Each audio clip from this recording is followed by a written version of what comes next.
Hi, I'm Jack from Shure, and today we are shooting an incredible artist called Sharlene in this fantastic venue which is Subfrantic in Bromley. And it's a beautiful space for us to be working in. Simon from Subfrantic was telling me earlier that this wall behind me was a lockdown project that they did, and it just looks absolutely fantastic. Really good for the shoot that we're doing today. So when we started, it was going to be all about the vocal. I knew that there was going to be a fair bit of stuff happening in the box. We've got some SPDs, we've got a bit of playback on the tracks, there's going to be a lot of DI'd elements, and I just wanted to get the best sounding vocal performance from Sharlene captured possible. And to do that, I've selected the Beta 87, because despite its size, this microphone delivers a huge amount of, well, volume and frequency response. So when we get this into the desk and we start to drive compressors with it, it's just loads of really good dramatic information. And when you've got a singer like Sharlene, who uses a lot of dynamic range and has some really soft parts and some really loud parts as well, this microphone just excels in that. I don't think there's anything better, actually, certainly in our portfolio, possibly on the market, that does that job better than this microphone does. So we started with that, and it was sounding really good. We got all the DI'd elements in, it's starting to come together, but it felt like there was something missing in the space. There was a certain live energy that we weren't quite getting. And being in a studio, we were lucky enough they had an Ampeg SVT3 in the back room that we could use as a bass amp.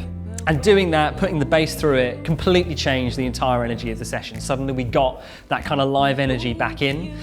There's pretty much nothing going through it. It's barely on tick over. It's just adding a little bit of sound to the space.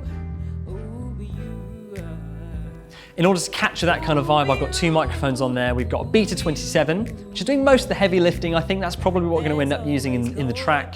Lots of detail in there, lots of high-end content as well, which is helping with the style of track that we're working with.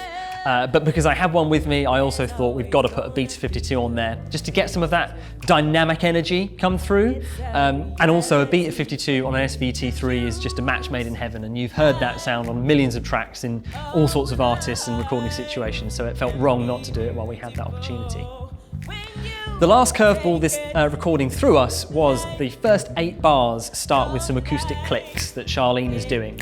And I was hoping that we'd get these through the Beta 87, but the rejection on it is just a bit too good. So what I've done is rigged up a Beta 181 and put a figure of 8 capsule on there. And what I'm going to do is copy that stem and then reverse the phase on the second one, so I'll be able to stereoize that microphone, and then I'll get some nice stereo clicks to kick the track off before the backing track kind of kicks in and you know, takes over that for us. It just gives us somewhere to go to. It makes that start sound really good. The space sounds really nice. There's just a slight reverberation in here that you get on that kind of plosive, transient click, and this is picking that up really well. So thanks for watching. I hope this has been useful. If you haven't seen the track already, go and have a look at it and let us know what you think.